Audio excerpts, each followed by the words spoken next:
Guinea-nomics, when a guinea pig talks to you about economics. Hi there, I'm a guinea pig, and I still feel bad about lying to you about the pickles. I just hate putting anything that isn't accurate onto a graph, even as a teaching example. So I've been thinking about how I wish I hadn't done that. Putting something onto a graph is almost like putting on a doctor's lab coat as a way to signal that, hey, I'm an expert here, you should trust me. But should we always trust a graph? Well, as long as the information on it is accurate, yes. Graphs are amazing. They are tiny little bundles of truth-telling. But should we always trust someone's interpretation of a graph? No. No, we really shouldn't. We need to be able to read them for ourselves and to understand what they are showing us. And nowhere is this more important in economics than in knowing the differences between graphs that use utility on the y-axis and graphs that use money. We've talked before about units, specifically the util. Utils are how we get utility onto a graph, but they are an arbitrary unit that can only apply to one person at a time. That means we need to make separate graphs for each person, which keeps us in the realm of microeconomics, or how individuals and small groups make decisions. We can't group everybody's utility together all into one big curve. There is no clear way to transport the util into macroeconomics, or how large groups and societies distribute resources. Which is a problem, because a free market economist will argue that markets maximize well-being across society, because they increase everybody's utility, and they can demonstrate this easily on a graph. Only most of their graphs are using money on the y-axis, not utility.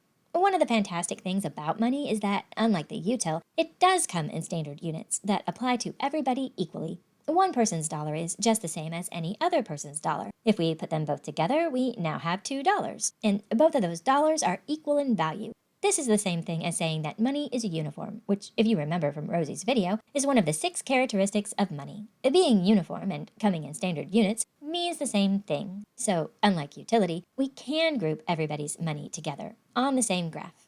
And that should tell you right away that we have a disconnect between these two concepts. Money cannot be taken as a straightforward translation of utility, but they are closely related concepts that can, sometimes, be taken as stand-ins for each other. The people do seek to get the most utility from every trade or transaction they make, including transactions that use money, which we call buying or selling decisions. So whenever somebody buys something, they are increasing their utility, and whenever somebody sells something, they are increasing their utility. Each mutually beneficial transaction produces a surplus, which is the extra utility that just poofs into existence, leaving both people better off.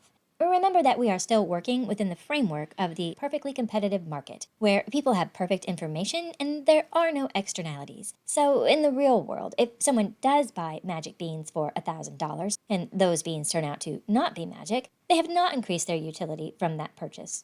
They thought they would, that's why they bought them. They were seeking to increase their well-being, but they were acting on bad information. They didn't know until it was too late, so they lost their $1,000 and the opportunity to spend that $1,000 on something that would have increased their well-being.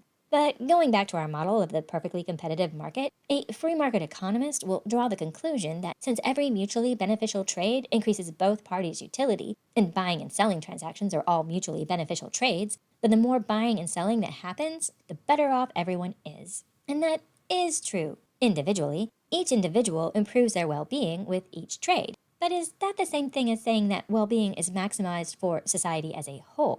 Well, since money is uniform and comes in standard units, your dollar and my dollar send the same signal into the market. We'll learn how these signals work when Rosie does her videos on demand and supply. These signals, sent through how we spend our money, are what causes the market to distribute resources across society. Your dollar and my dollar have the same amount of buying power. If we each get an equal amount of utility from each dollar, and the same amount of utility dollar per dollar as each other, then there's no real problem with them sending the same signal. We want them to, actually, if we're trying to maximize the well-being of society as a whole, but we know we don't get the same amount of utility from every dollar. Putting aside the issue of whether you and I might get the same amount of utility from each dollar as each other, we don't get the same amount of utility from each of our own dollars, because diminishing marginal utility applies to money too.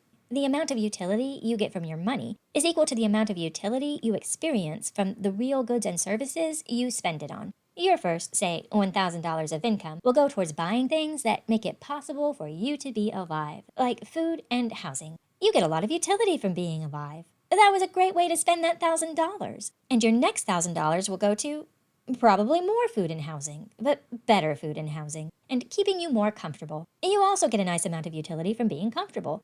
I mean, the being alive thing is more important, but being comfortable is good too. By the time you are a billionaire, you may be spending $1,000 as a tip on your morning coffee. It's nice to get utility out of the smiles and admiration of other people. You feel good about how you spent that $1,000. It did bring you utility.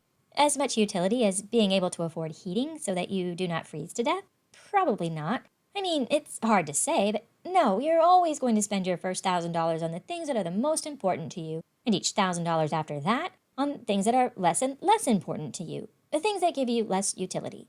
But the market doesn't know that. It thinks all dollars are the same. So, although we may not have time here to delve into the finer details of how money differs from utility, it should be readily apparent that when we have billionaires around, their marginal dollars represent exponentially less utility than other people's marginal dollars.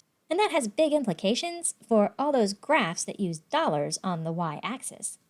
Rosie's going to start showing you some of those graphs in her next video about demand, and I'll be back to fill in the math. Thanks for coming. I so appreciate when you're here. Bye now.